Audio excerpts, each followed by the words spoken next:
Hey guys, and welcome back to the channel. I'm Jake with DTF Fishing. Today I'm bringing you guys my first installment in a brand new knot tying series called Knot Easy. My aim for this series is to make it a complete knot tying guide. I'm going to cover all of the knots from the very simplest all the way to the most complicated. And today I'm going to be showing you guys how to tie the Palomar knot. The Palomar knot is a very useful and strong knot, especially for braid, and it's also very good for rigging up a drop shot. It's definitely a knot that every fisherman should know. If you guys do enjoy the video, make sure to like, comment, and subscribe. And without further ado, let's go tie a knot. All right guys, for the purposes of visibility, I'm going to be first using this high visibility 200-pound braid and this screw eye bolt to demonstrate how to tie the Palomar knot. Then we'll watch it again at half speed so you can really see step by step what I'm doing here. After that, I'll use some more practical fishing line and a practical fishing hook to show you guys how I tie the Palomar knot. And then lastly, I'll show you guys how to tie the Palomar knot directly to a lure. It's a really good knot if you're tying braid directly to an eyelet or to a hook or to a lure such as a topwater frog. That's where I use it most. So let's begin. The first step to this knot is to run your line through the eye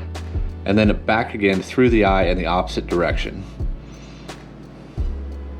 And right here you'll see the strength of the Palomar knot is that we have two lines running through the eye of the hook. That's giving us 2 points of contact and spreading out that force. So I've created a loop on one end, and on the other end I have my main line and my tag end. At this stage, I also want to make sure that these lines are not crossed because that will cause the line to dig into itself, and that's not something that you want. So if your lines are crossed like this, go ahead and uncross them. Just make sure they're not crossed in that eye of the hook. It's also important that this loop is longer, at least by a ½ inch or so, than whatever you're tying it to. If you're tying it to a swivel or a hook or a lure, either way, just make sure it's at least a ½ inch longer. If you're tying it to something like a topwater frog that has a little more girth to it, maybe go a little longer, closer to an inch, so you can get it around that frog. Now the next step is going to be to tie a simple overhand knot, and we're going to do that with the loop that we created going around the main line and the tag end. Simply take the loop around the line and tag end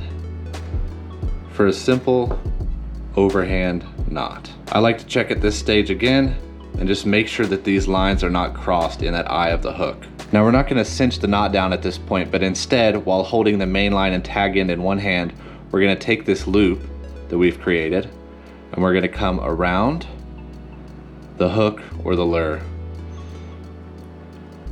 and up here. Now it's a good idea to keep this loop vertical above the knot because this loop is going to serve as kind of a seal for the knot when we tighten it down. At this point, we're going to start to pull on our main line and our tag end to start cinching the knot down, making sure that this loop stays vertical on the way down. And as you can see, it's staying on top of that knot. When we cinch it down, it's going to really grip down on that knot. Now at this stage, before we cinch it down, I like to lubricate it just with a little bit of saliva, just like that.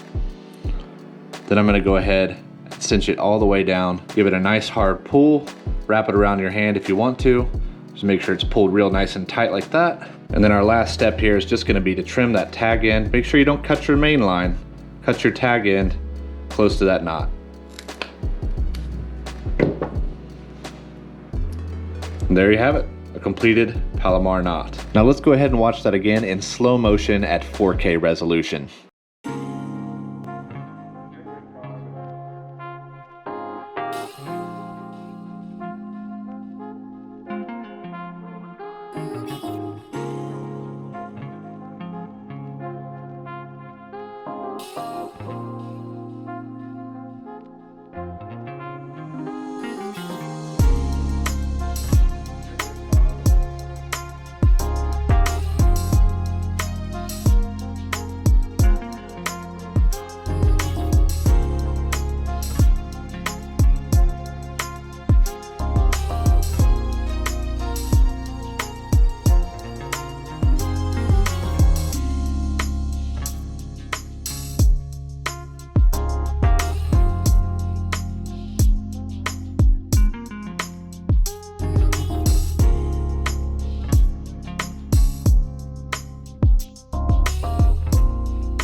All right, now let's tie the same knot with some 20-pound braid and a 6/0 hook. We're first going to take our line through the eye of this hook and then back in the opposite direction.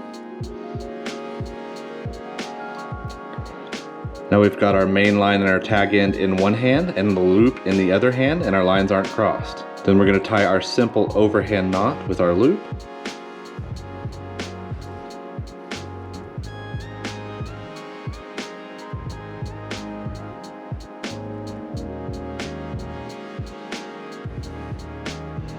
Now we're not going to cinch this all the way down just yet because we've got to take this loop around the hook. Now keeping the loop vertical next to our tag end and our main line, which are pinched together still, we're just going to pull and cinch that down, making sure our loop stays up on the top of that knot, and cinch it all the way down like that. And the last step again is just going to be to trim off the tag end. And there we have it. Now lastly, we're going to tie this Palomar knot directly to our topwater frog, which is the application that I use it the most for. It's going to be exactly the same except for the size of our loop. We just need to make sure our loop is big enough to get around this frog, and that's the only difference. So start by taking your line through the eye and then back again in the opposite direction.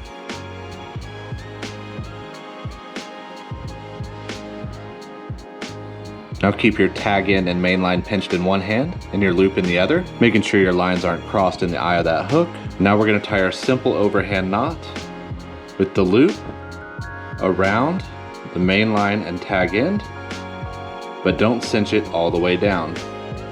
Now this loop is plenty big enough to get around this frog, so we're going to go ahead and take that around